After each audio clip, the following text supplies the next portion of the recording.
Nos estuvieron llegando algunas preguntas sobre cómo simular el efecto de parallax en Figma.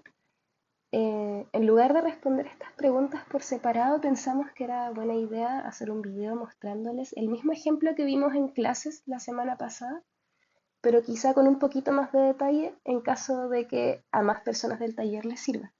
Antes de comenzar, recalcar dos cosas importantes. Lo primero es que no es un requerimiento usar este efecto en los prototipos. Si no lo han estado usando y no lo requieren para mostrar sus propuestas, no es necesario que lo usen. Sí logramos reconocer que en gran parte de los ejemplos que revisamos en clases estuvieron observando este efecto y querían incorporarlo. Por eso hacemos este video para todos, pero en caso de que no lo requieran, no lo usen, ¿ya? Eso es lo primero. Lo segundo es que en Figma simulamos prototipos navegables. Entonces no hay formas correctas de hacer las cosas. Sí hay buenas prácticas de trabajo, trabajar ordenado, hacer bien los componentes, nombrar bien las pantallas, etcétera. Pero al ser una simulación buscamos maneras de hacerlo y esta es una forma de generar el efecto parallax, pero si ustedes lo están haciendo de otra manera, encontraron otra manera que les funciona y que permite visualizar bien lo que ustedes quieren mostrar, está perfecto. Ya, comenzando con el ejemplo y retomando lo que es el parallax, este es un efecto que nos va a permitir que al hacer scroll los elementos que tenemos en la pantalla no se queden estáticos. Yo, por ejemplo, en este momento no he diseñado nada del efecto parallax aún. Entonces, si doy play, hago scroll, no pasa nada. Los elementos no cambian, ¿cierto? Entonces, con el parallax que busco, que estos elementos, al hacer scroll, se relacionen entre sí.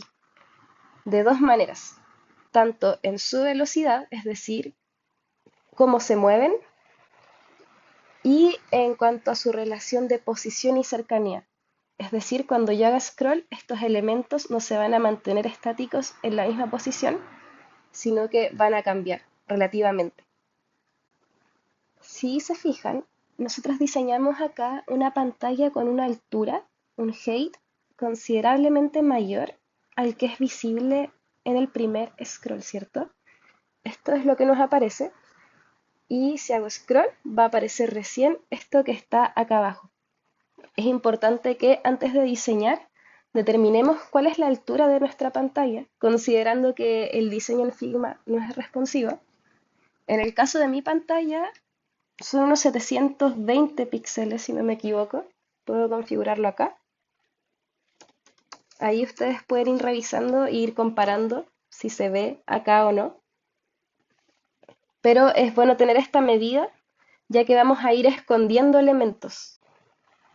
Otro aspecto que tenemos que considerar sí o sí es que a pesar de que estamos diseñando una sola pantalla, para generar este efecto tenemos que pensarla como si fueran dos o más. ¿Por qué?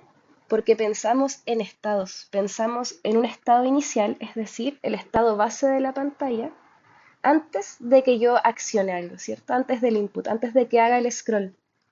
Entonces, tengo mi estado inicial, luego yo hago el scroll y tengo el estado final, es decir, cómo queda después de que estos elementos cambien y cambian sus relaciones también. Entonces, partiendo por el estado inicial, por esta pantalla, vamos a ver con qué elementos contamos para generar el efecto. Lo primero es un elemento, que en este caso yo decidí que fuera un texto para que se diferenciara de los demás, solo en pos de que se entienda mejor el ejemplo. Pero básicamente este es un elemento que va a quedar siempre en ese mismo lugar, va a quedar fijado en esa posición. ¿Y por qué lo necesitamos? Para generar este efecto de que todo se está moviendo por detrás, ¿ya? Para generar este efecto de capas. Y en cuanto a esas capas, aquí, aunque no lo parezca, tenemos dos capas. Estos circulitos de acá arriba representarían la capa número 1, que es la que se está moviendo hacia arriba y por detrás, y estos elementos de acá abajo serían nuestra segunda capa. ¿Y qué es lo que queremos hacer nosotros en nuestra segunda pantalla, la del estado número 2? Es hacer esto, que todos los elementos suban. Pero si se fijan, acá están subiendo y no pasa nada. No cambia ni la relación de posición ni el tamaño, ni el color, nada. Sube de forma estática. Entonces, en nuestra segunda pantalla, acá, vamos a determinar y diseñar cómo van a cambiar estos elementos y su distribución dentro de la pantalla. Para hacerlo, entonces vamos a seleccionar todos los elementos que tenemos en la pantalla, los vamos a copiar, vamos a seleccionar nuestra segunda pantalla, estado 2, y los vamos a copiar. Se van a pegar exactamente en el mismo lugar donde se ubican en la pantalla anterior. ¿Y qué vamos a hacer acá? Vamos a empezar a diseñar la redistribución de estos elementos. Entonces, yo quiero que cuando haga scroll, estos elementos no se mantengan en esta posición, ni tengan el mismo tamaño. Así que vamos a decir, por ejemplo, que vamos a centrarlos todos. Y quiero que este chiquitito crezca un poco. ¿Ya? Entonces, tengo mi estado 1, que son los elementos dispersos, y mi segundo estado, que son los elementos centrados y con una pequeña alteración de tamaño. Acá depende de ustedes qué tanto quieren que se note el efecto o no. Como estamos trabajando con scroll, ahora necesitamos que todos los elementos de la pantalla suban. Así que vamos a hacer lo mismo que hicimos hace un rato. Vamos a seleccionar todos los elementos de las capas, excepto nuestro elemento que queda fijo, que es el texto exploración. Vamos a presionar Shift para que suban de forma proporcional y los vamos a arrastrar hacia arriba. Tienen que fijarse muy bien que todos los elementos que seleccionamos sigan estando dentro de la capa, de la pantalla en la que estamos trabajando, que en este caso es estado 2. En el caso de que alguno quede afuera, ¿qué puede pasar? Tienen que seleccionarlo y volver a arrastrarlo dentro del frame. En este caso eso no ocurrió. ¿Cómo nos damos cuenta de que estamos ok? Bueno, primero fijándonos, titulando bien cuáles son los nombres de nuestros componentes para poder controlarlos mejor. Y lo otro es seleccionando nuestro frame, apretamos Clip Content y vemos si los elementos que están afuera desaparecen. Si desaparecen es porque estamos trabajando bien. Ya, entonces, sacamos estos elementos y lo único que nos queda es cambiar la distribución y el tamaño, a lo mejor, el color, etcétera, todas las variables posibles que se nos ocurran de los elementos que subieron. Entonces, a lo mejor yo quiero que ahora este de acá quede más hacia la derecha y que este sea más grande, por ejemplo.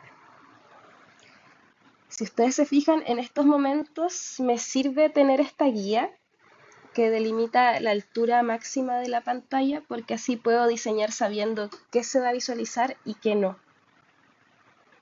¿Ya? Entonces, más o menos así quedaría nuestro estado inicial y así quedaría nuestro estado número 2. Ahora, el último paso que nos queda es trabajar nuestras pantallas como prototipo funcional scrolleable. En este caso, si se fijan, acá hemos tenido todo el tiempo una barra de desplazamiento de scroll que solo está en la pantalla 1, en el estado inicial. Así que la vamos a copiar en nuestra segunda pantalla, pero la vamos a desplazar hacia abajo un poquito antes de que termine la altura visible de nuestra pantalla, por aquí más o menos. Para conectar ambos estados de nuestra pantalla, vamos a seleccionar nuestra barra de scroll en la pantalla del estado 1. Nos vamos a dirigir acá al área de prototipado y vamos a conectar. ¿Se acuerdan que si hacemos hover en los elementos al estar en prototipo, aparece este signo más para conectar?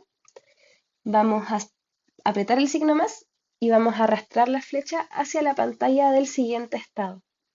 Acá nos van a aparecer las opciones de interacción. Entonces yo le puedo decir que el trigger sea cuando haga clic o cuando arrastre la barrita. En este caso yo voy a dejar el clic por mientras.